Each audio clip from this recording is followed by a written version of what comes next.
Hey guys, welcome back to the channel, and today we're going to be going over my bent over row progression. Bent over rows, as many of you are probably aware, are one of the most butchered exercises that you can see done within the gym. People be jerking them all over the place, they're not really very bent over, and I've been through many mistakes with my bent over row, and so you're going to see the evolution, and also I'm going to talk you through some of the mistakes that I made, the lessons that I learned, and my bent over rows actually look very different, even from last year to now, but from the start of my training to where they are now. The first video you're going to see is not the start of my training career. I think I was, is 2014, so I was maybe 24.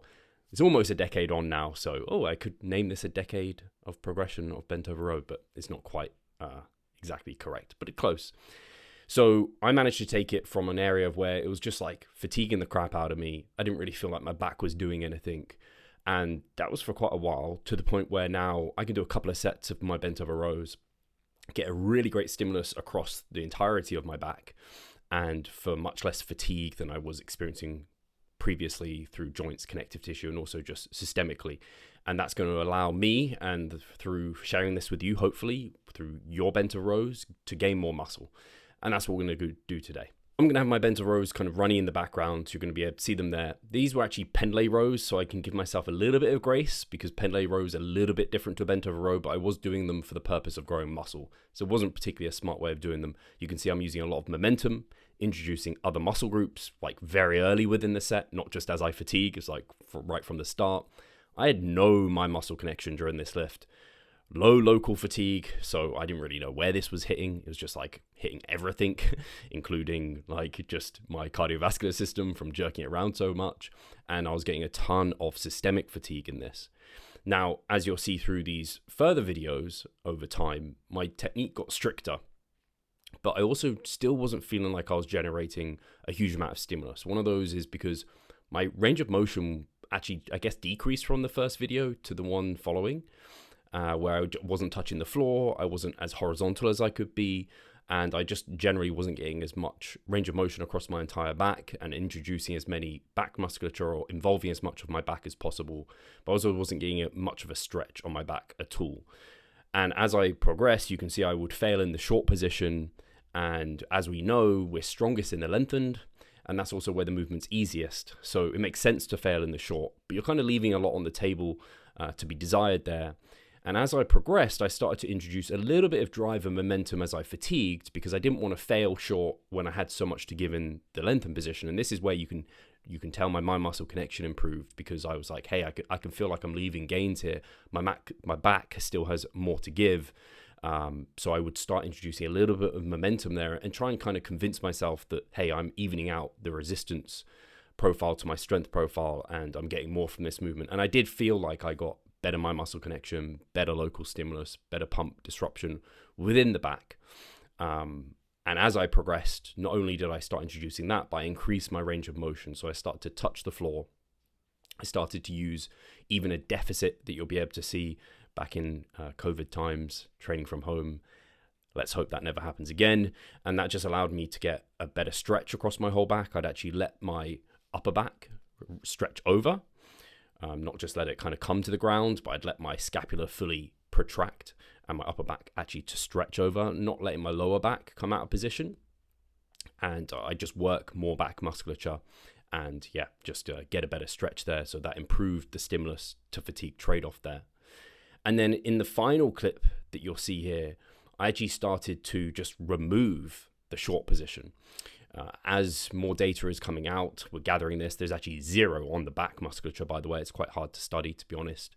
But we have no reason to believe different muscles respond differently. And this is what's in vogue right now, is talking about kind of range of motion and the applicability of lengthened partials, whereby you just do like close to the first 50% of the range of motion, and you remove the short position, which could just ultimately be fatiguing you, and you're better off spending more time in the more hypertrophic range of motion, which is the lengthened range.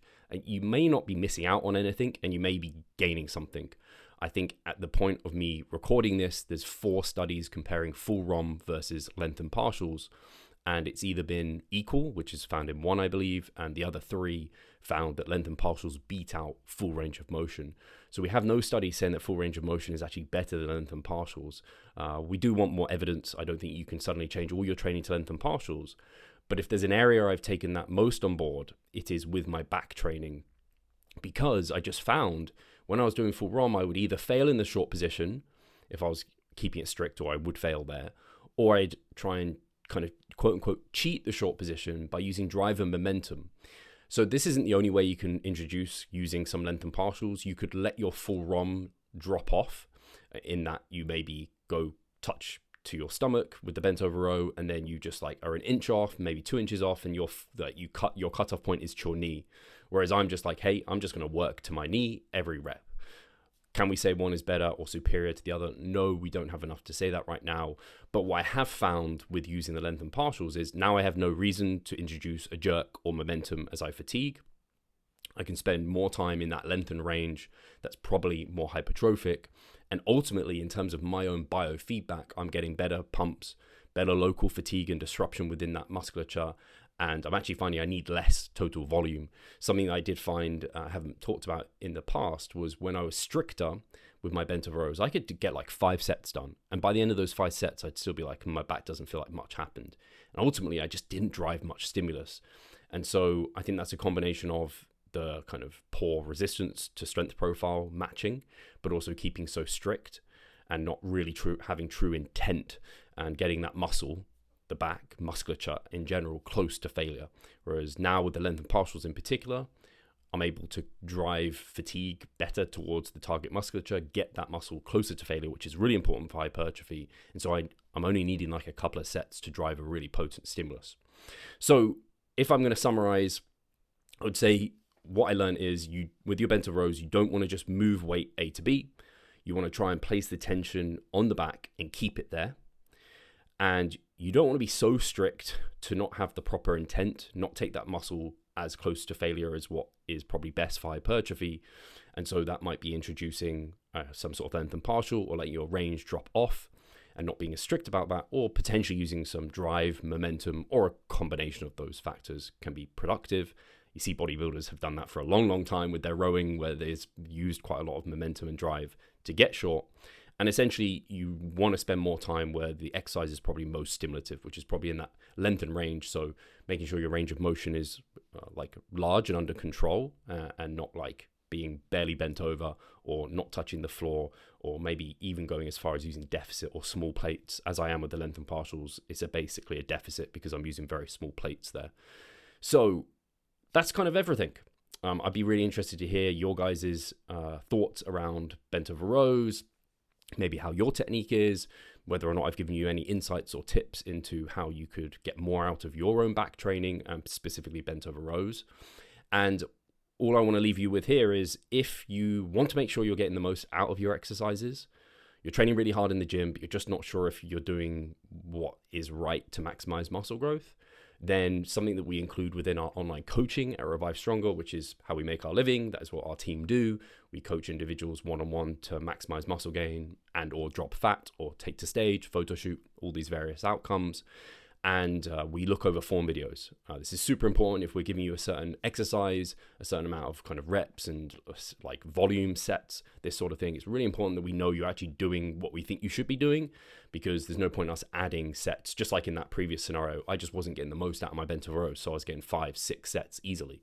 There's no point adding sets if the quality is not there. So we get our clients to send form videos in so we can give them a thumbs up that quality is there. Then maybe we can add quantity depending on their recoverability to maximize their muscle growth. So if you're interested in receiving that sort of service from our online coaching, then check out the link in the description as always.